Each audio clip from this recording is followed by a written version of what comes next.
Hey there, Aries. Welcome to your reading for the week of October 9th. This week, definitely check out astrojar.com for more awesome readers and astrologers. But let's see what we have going on for you this week. Could be a very mental week for you.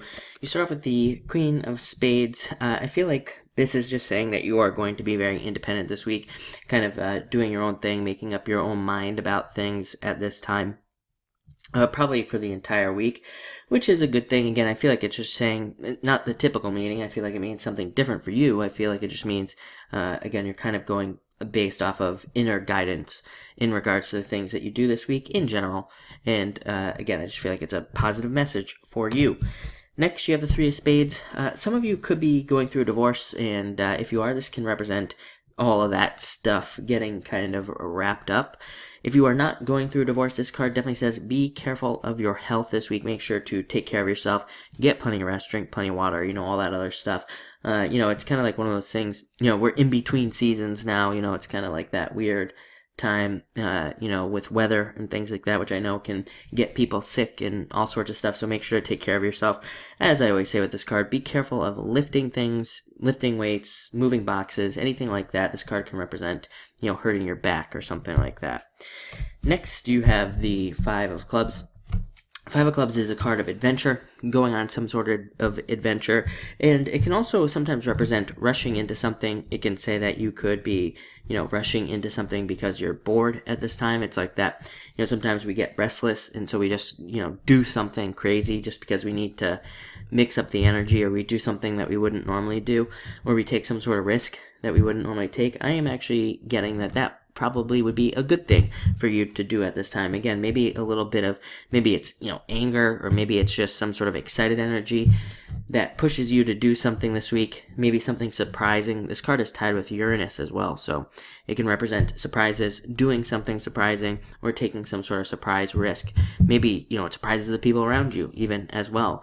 So you could be exceeding the expectations of people around you, which could also be very beneficial. Kind of a interesting message off of that. Next, you have the Ten of Clubs. Very good card, considered to be very lucky as well.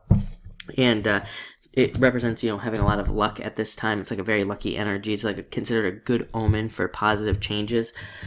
Amazing card for benefits from people around you as well. So if you need any help this week, if you need, any advice, or if you need somebody to help you out, this can say there's a lot of help for you. It's also just a very good card for friends and dating even. So if you're single, it's an amazing card for going on a date and things like that. Other than that, it's a great card for protection as well. Protecting, and it's mostly you protecting your ideas, your thoughts, your plans, your ideas. Did I already say that? Your ideas. More specifically, if you have any business ideas, it's a card of protecting those ideas and not letting too many other people know about those ideas. Next, you have the Nine of Hearts, a card of wishes.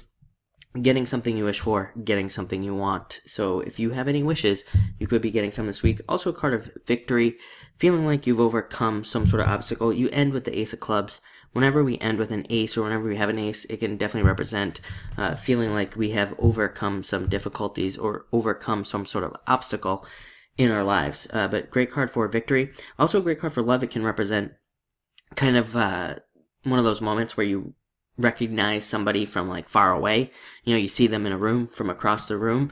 It can also be one of those things where you all of a sudden are attracted to somebody. Like, maybe you've known somebody for a long time, and then now you're just thinking, that person is attractive, and it just kind of pops into your head. So you could be having a lot of those moments as well. And then finally, like I said, Ace of Clubs, great card, one of my favorite cards in the deck, represents success, abundance, and all those other great things coming to you. Great card for learning, and an amazing card for commitments. If you're getting married, it's an amazing card for the person that you're about to marry, and for that type of relationship. And it's also great for committing to other things as well, like work, business, anything like that. It's a card. And I also am getting a message that if you feel like you don't want to do something this week, like I feel like for some of you, there might be some sort of work situation that comes along, or business situation where maybe it's like a really big client or something like that that comes in, and you're wondering if you can handle it or not. This card says yes, just do it. And because sometimes this card comes up when we have one of those moments where like we're afraid to take on a new big client, or we're afraid to go out with somebody we feel like is like, you know, way out of our league or something like that. This card just says just do it, and don't worry about, you know, all the other details. Everything will fall into place. So it looks like a great week for you. Thank you for watching, and enjoy your week.